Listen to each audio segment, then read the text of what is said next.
daba ir patiešām brīnumaina. Viņa mēdz būt gan ziema, gan vasara, tāpatās arī lelles, zīmējumi. Tas viss kopā tik forši sajiet, ka daba un multenis, tas ir simbols.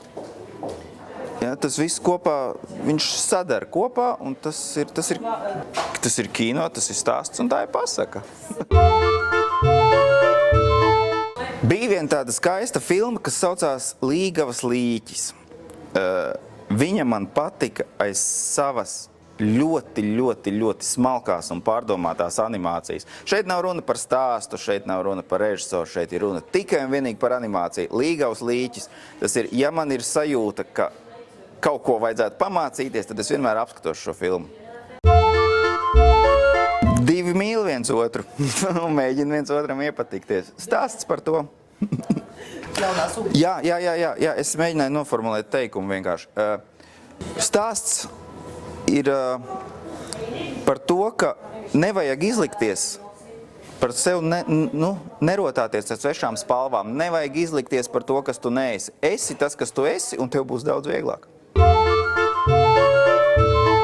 Kino un bērni dzīvo savā fantāziju pasaulē, un kino tas ir tas, kas palīdz satuvināties reālai pasaulē ar viņu izdomāto pasauli.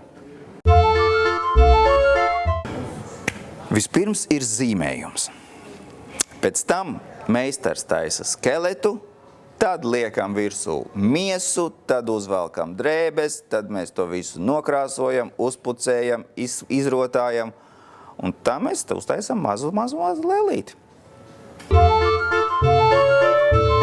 Varbūt šoreiz tas varētu būt nevis kino priekš bērniem, bet tas varētu būt bērnu kino.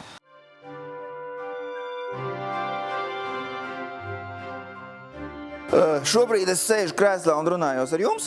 Pirms brīža es pabeidzu filmēt filmu par stāstu, kas zināmā mērā ir salīdzināms ar Romeo un Džulietu, kas, lai arī viņš ir sens, bet viņš vienalga ir ļoti moderns un mūsdienīgs šis stāsts. Un manā skatījumā tas viss ir pārvērsts par konditorijas izstrādājumiem, kur viņi ir gan krāsaini, gan melnbalti, gan brūni, gan gaiši, gan ar tādām krokām un daži ar savādākām krokām. Līdz ar to viņi visi ir atšķirīgi, bet mēs patiesībā visi dzīvojam kopā.